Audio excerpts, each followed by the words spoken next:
Good evening, everyone. Welcome to our daily broadcast.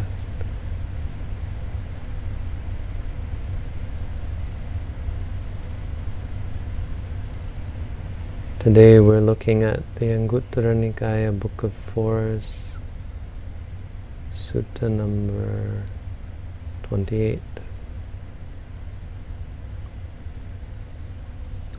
The Aryavamsa Sutta.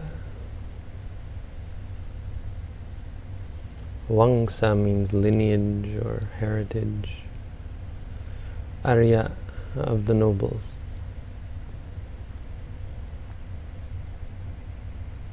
So we're looking at the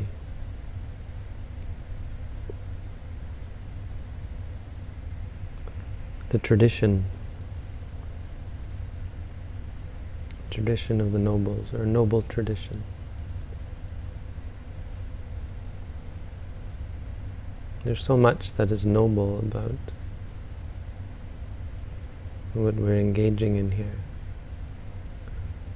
And there's so much tradition. We're following the tradition of the ancient nobles. Noble, or maybe we need a better word than noble, but honorable, exalted, enlightened. We're following the tradition of the enlightened ones.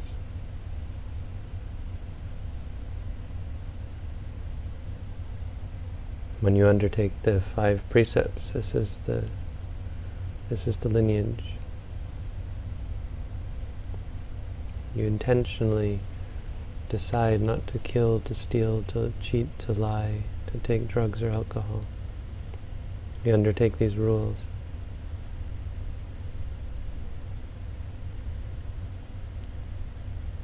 Before we talk about whether it's necessary or important, it's tradition. It's tradition, and it's the tradition that is most noble, passed on by the Buddha himself. When you sit down, close your eyes and undertake to meditate, saying to yourself, with this practice, may I improve my mind. You're undertaking the lineage, the heritage of the noble ones. You're following in the footsteps of the Buddha and all of his enlightened disciples. Further, when you learn about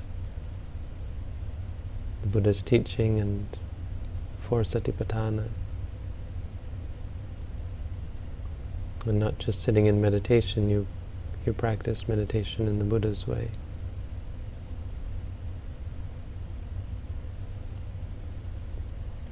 Cultivating effort and mindfulness and clear comprehension of the reality of things.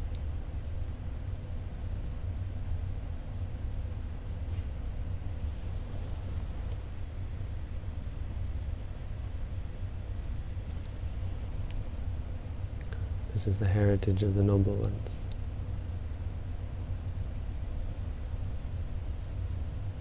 So much. This isn't something that you pick up at the YMCA or you pick up from New Age guru. What we're practicing has tradition, has precedence, it has standing and stature. It's ancient, more ancient than Christianity.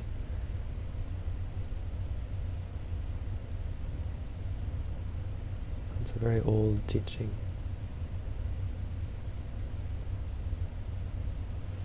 And so you're joining a community, a global community of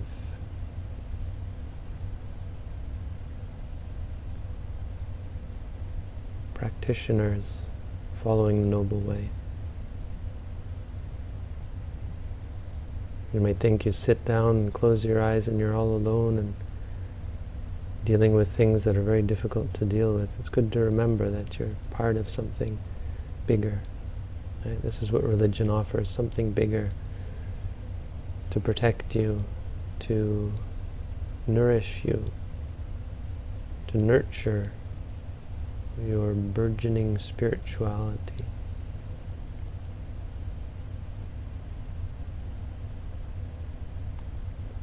So within this tradition, this lineage, the Buddha talks about 4 Aryavamsa. And they're a well-known set in Buddhism. It's one of the things that one of these sets that we learn in the first year Dhamma studies in Thailand. In order to take an exam, the first exam, this is one of the things we have to learn.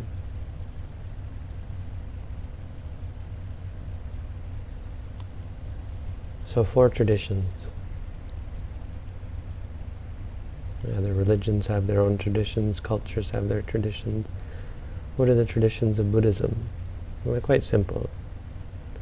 This isn't a be-all, end-all, but these are the very core of Buddhist tradition. The first one is the robe, or clothing, you could say.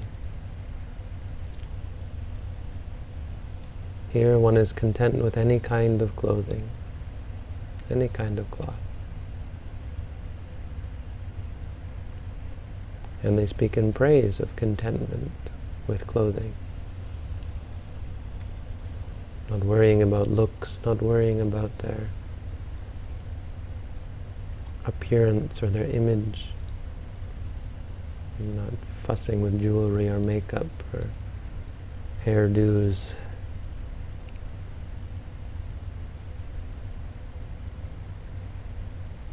And they stop looking for clothing or accoutrements,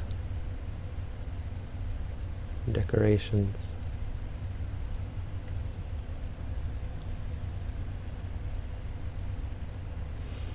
And if they don't get, this is specifically for monks, but if they don't get robes, they're not agitated. If they get one, they use it without being tied to, infatuated with it, or blindly absorbed in it. Seeing the danger in it and understanding the escape from it.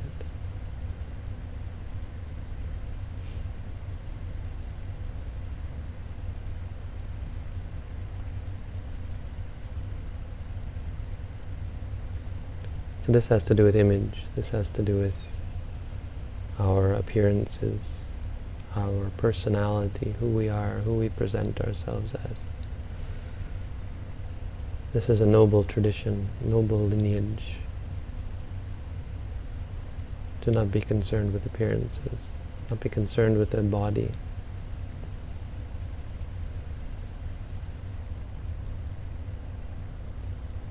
Keeping the body healthy and clean, but not beautiful. Not primping it up, not attaching to it, looking in the mirror and making sure you're beautiful, handsome. And at the same time not being arrogant or conceited because of that. Being humble. Robes are a funny thing. In Thailand, they're all too small for Westerners, so we're all going around with these. Well, for many Western people, you get robes, and they're all of one size, and try to be one size fits all. It was a long time before I was able to get robes that actually fit me, or that were actually cotton, because they have all this polyester robes, and well, you have to be content with it, even though it doesn't breathe, it's not very comfortable. But you don't go seeking for this or that kind of robe, or in general trying to enhance your appearance. This is one of the things that noble beings don't worry about. How they look, and by extension how they appear, and how what other people think of them. By extension, if you look at this, it's a whole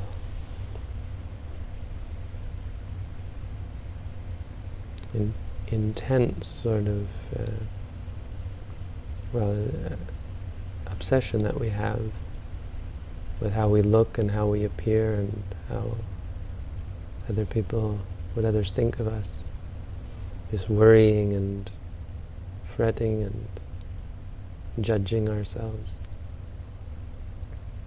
reacting when other people criticize or speak poorly about us. So we have to present an image. That's scary.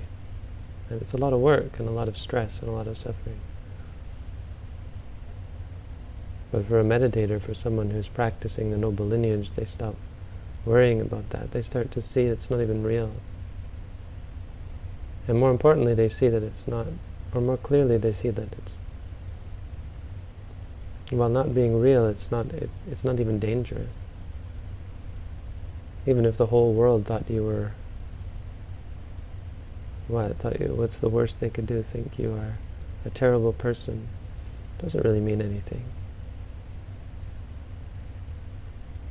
The worst is that people are going to talk behind your back. We get so upset when people talk badly about us. On the internet it's lots of fun. When you're on YouTube and then people comment on your videos and they tell you what a terrible person you are. I had someone recently write me a scathing email telling me I'm a spoiled brat. I get lots of things like that. And it's very easy to get upset about, right? Oh, you go and obsess and what a terrible person I am. Well, you get angry at them and you think, oh, how terrible they are. Say this nasty thing about me. All for nothing, I mean, what is it? It's just words. It's funny how words are people's judgment of us, our judgment of ourselves gets in our way. It's all because of image, because of personality, who we think that we are. None of it's real. So that's the first one, relating to appearances. The second one is food. And so one is content with any kind of food. And they speak in praise of contentment with any kind of food. And they don't go looking for special food. They don't try manipulating others for the right kind of food. Food in Buddhism is of four kinds. There's real food, and then there's all sorts of mental kinds of food. So we could look at this in the sense of the input, the things we put into our body. We can become very particular, or not our body, but also our mind. We can become very particular about both what we put into our body and what we put into our mind, needing only certain experiences, able to bear with other experiences. Maybe it's too hot or too cold. Maybe something is displeasing or unpleasant, boring, frustrating, agitating, terrifying, disgusting. We're constantly judging our experiences, no? The things we take in from the world around us. It's all food, it's all nourishment. It feeds our body, it feeds our mind, or it poisons our body and poisons our mind.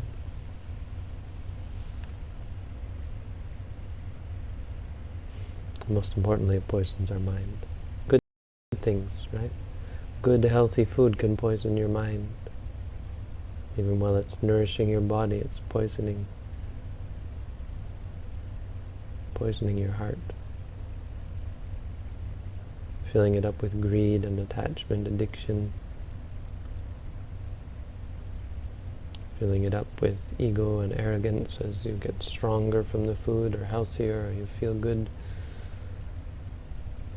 Delusion, the delusion of health, that we're going to be so healthy and we're going to eat all the right things and live forever.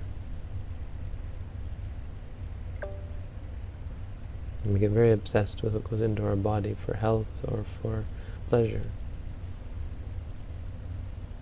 how attached we get to certain types of food, such that even the thought of them makes our mouth water. Cheeseburgers, pizza, potato chips, all words that meditators never want to hear. Okay. My meditators are over there cringing. Cheesecake. Actually, the food here is pretty good. But there's no potato chips or chocolate bars, hamburgers, pizza. It's funny, you stay in a meditation center long enough, boy, the things you start to crave. Quite dangerous. You see, I mean, it's good practice, good to see that. Is it silly, really? What is a potato chip? It's poison, really. What is pizza? It just goes into your mouth, you feel good for a bit, and then it's gone. Once it's gone, you just want more. Didn't make you happier. I've eaten lots of pizza in my life. I don't feel happier because of it.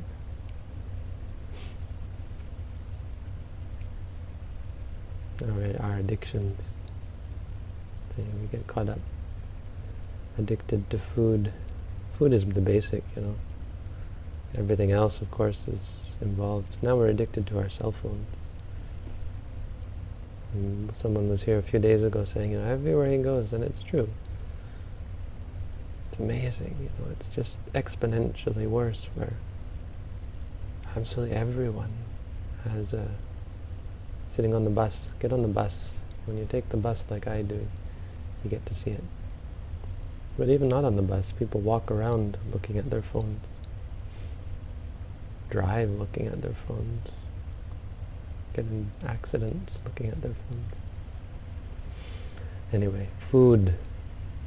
Being content with food. Learning how to free yourself from this need for certain types of entertainment or certain types of experience, input, certain types of input.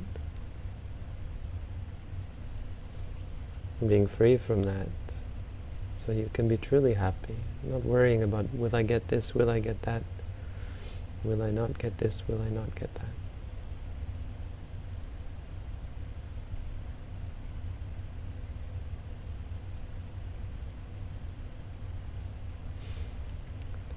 The third one is in regards to lodging. Lodging is your situation, but we can extrapolate. It's nice to extrapolate these and think of what they really represent.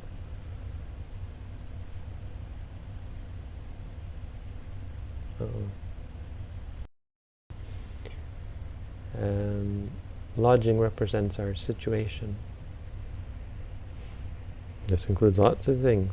It includes the room that we have to sleep in, or the park bench we have to sleep under. It includes the tree that we use for shade. But it also includes our situation, our job, our status, our position in the family or society or a country or the world. It includes our race and our nationality, our ethnicity, our culture, all these things that we cling to, that make up much of who we are. It includes the bed that we sleep on. You sleep on the floor long enough, maybe you start to miss the bed, miss a comfortable bed, good night's sleep. Oh, what I wouldn't give for a water bed or a down-filled mattress or a futon.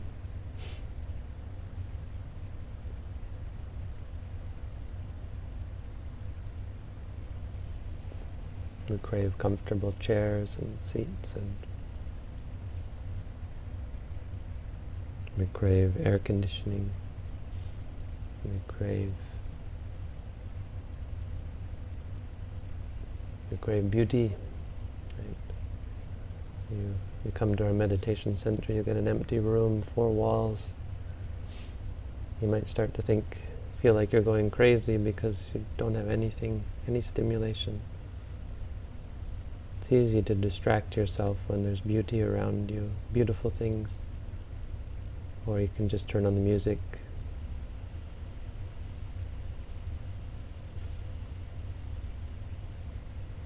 It's stressful. It's stressful to be without those things. And so we cling, we crave them. Just like it's stressful to be without the drugs that you're addicted to. That's basically it. We're addicted to so many things, and we've gotten so dependent on our ability to distract ourselves, our ability to find enjoyment, pleasure, that we can't live without it for a long time. And we get upset and stressed. That's what you feel when you come to meditate. It's quite stressful, not because of being alone. Whenever a meditator tells me they're bored, I say, what's the difference between boredom and peace? I mentioned this recently. Now I've gotten into asking this question. It's a good question, I think. It's pertinent, because the only difference between boredom and peace is your attitude. Why can't you sit alone in a room, four walls, quiet? Why can't you, if not for addiction? It's simply because we want things, we crave things. We can't stand this random, chaotic reality that we have to put up with, that we're presented with. So we try to change it. Okay, this is... You sit there for a while and something unpleasant comes up. Okay, when this comes up, I know what I have to do. Run away. Find something more pleasant. And so we get this habit of running away from reality, really. Chasing after a specific subset of reality that's acceptable to us. Anything else is unacceptable. And this is what causes suffering, because you can't predict, and we're not able to control our experiences. The more you try, the more you're just setting yourself up for disappointment when things change.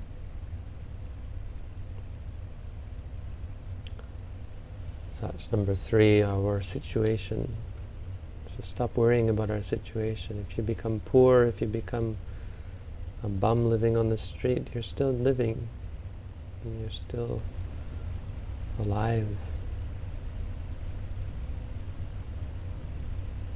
No matter what happens to you, it's still just experience. And so rather than worrying about your position too much, you should be much more worried about your mind, how you deal with situations, because you don't know what's going to happen next. Anything can change in a minute. That's number 3. Number 4 is, the first 3 are contentment. It's the lineage or the heritage of the noble ones to be content with all these things. Content with our image, content with our input, our food and our nourishment, and to be content with our situation. And the 4th one is to be to find delight. Let's see what the word is here.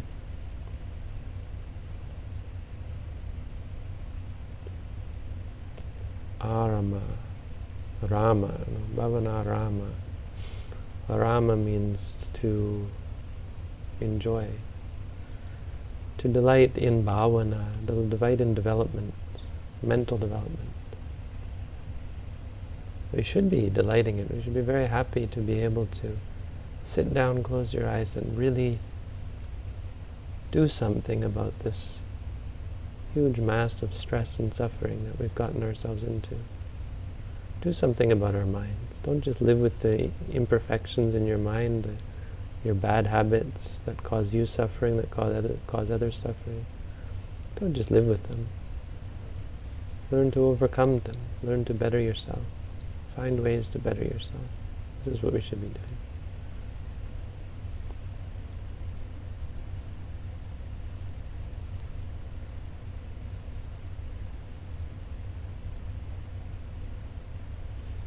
And not just in development, but abandoning.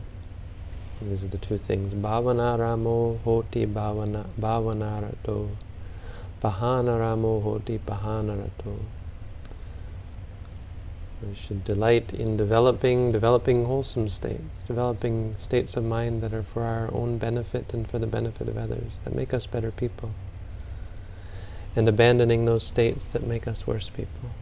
Abandoning those states that cause suffering for others, for ourselves and for others.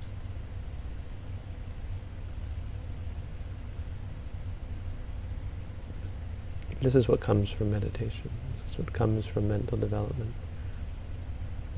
You develop wholesome states. You become a better person. This is what you should be focused on. Not being pleased or happy or peaceful. No. Everyone wants to meditate to bliss out and feel good. It's really a terrible reason to meditate. You should meditate to better yourself. To learn. To become noble. You want to find true peace and happiness, it comes through this. To being a better person, to purifying your mind, through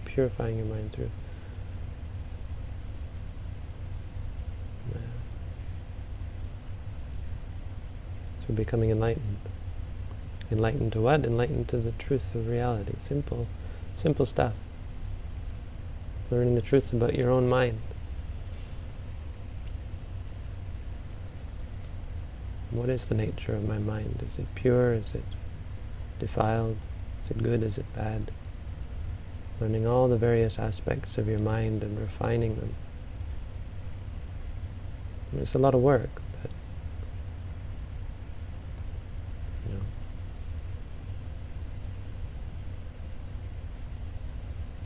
you don't get a clean house from going on a vacation.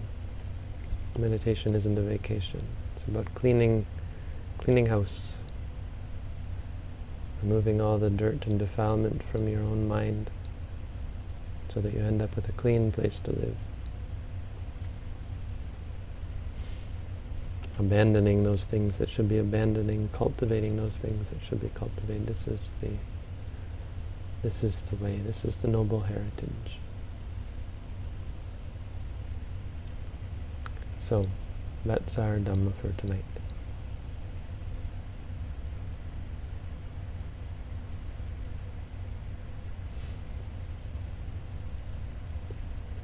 Any questions?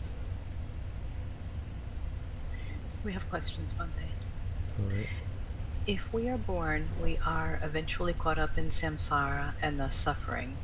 So if one who has such knowledge, Dhamma, shouldn't he or she be inclined not to bring life on earth, thus preventing the newborn from suffering?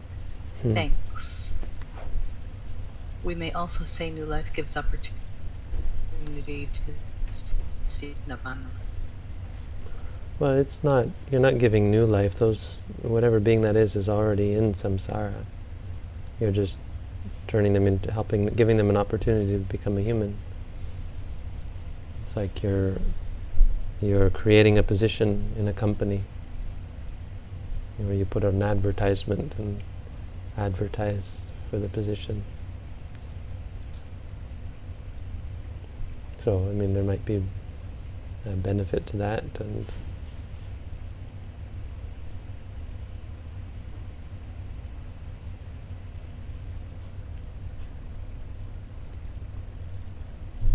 A scientific study on the meditation technique we use here, Bhante?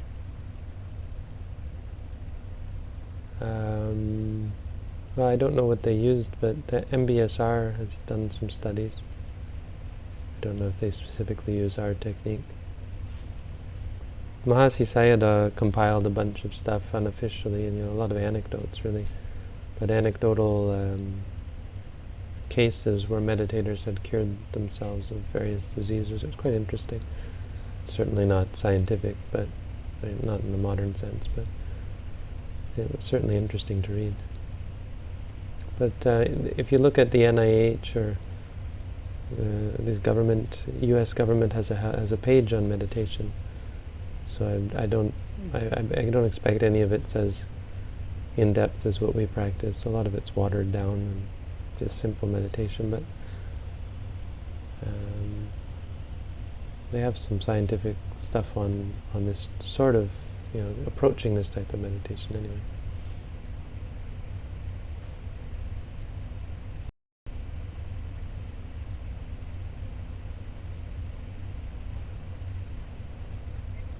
When I hear a sound, it's just kind of hearing, but an image of the cat also comes into my mind after I hear the sound. Should I note seeing? Yet, it's not a should, it's you can. Note whatever's clearest to you. If the hearing is clearest, you'd say hearing.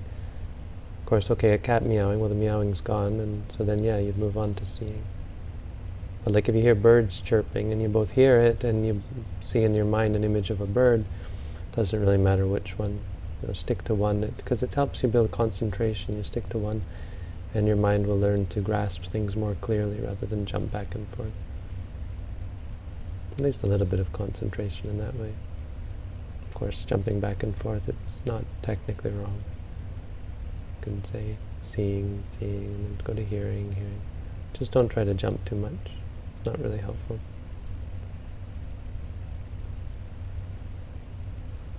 Greetings, Bhante. Do angels suffer? How? Is it easier to achieve liberation as a human? Well, yeah, angels have mental suffering. Not a lot, but they do.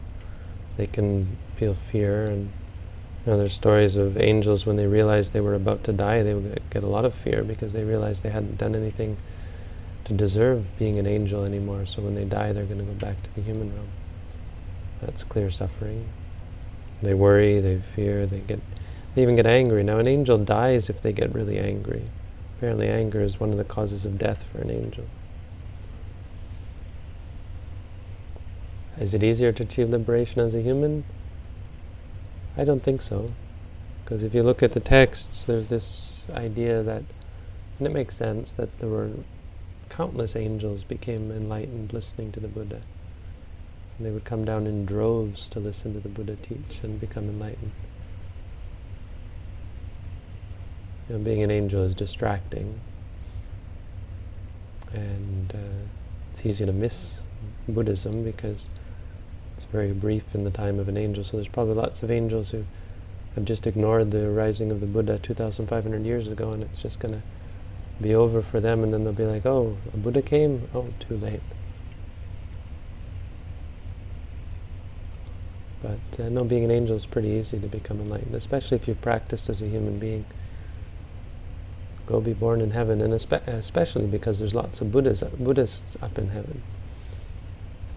Anathapindika is up in heaven. Any Sotapanna, most Sotapannas go up to heaven.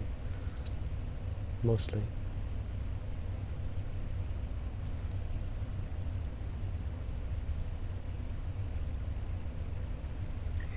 Bhante, when doing walking meditation, patawi, hardness, and tiho, coldness, can be felt on the foot, on the sole of the foot. Depending on which aspect, is it okay to stick to one, or should I let the mind pick it naturally? Yeah, don't worry about those. You'll see them as a part of the walking. You just be aware of the general sense that you're walking. That's why we stick to stepping right, stepping left, or lifting, placing. Because as you say, lifting, that's what you're aware of. It focuses you on the movement, but the movement includes the dhatus.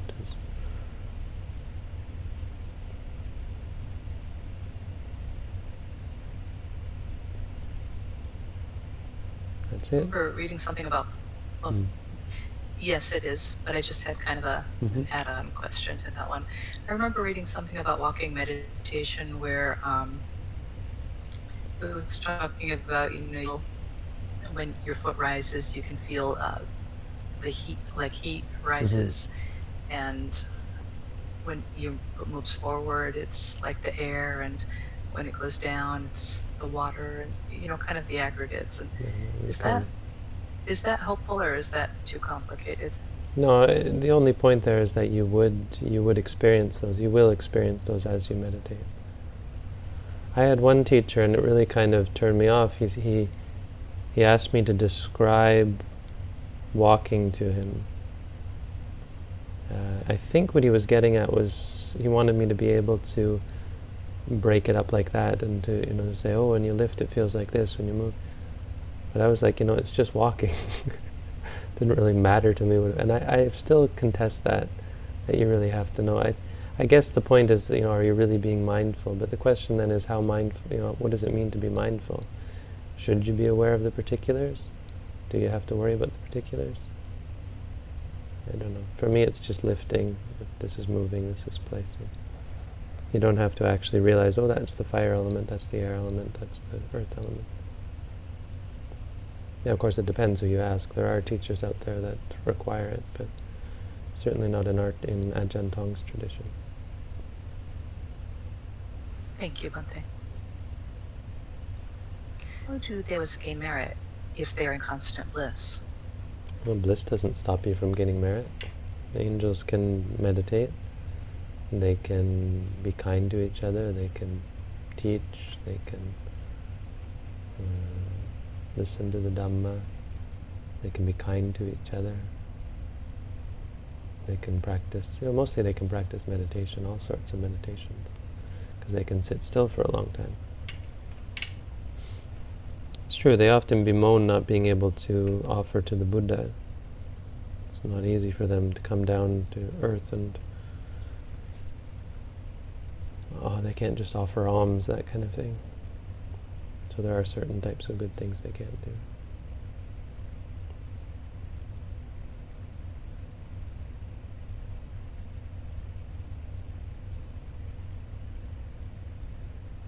I think you're all caught up with questions, Bhante. All right.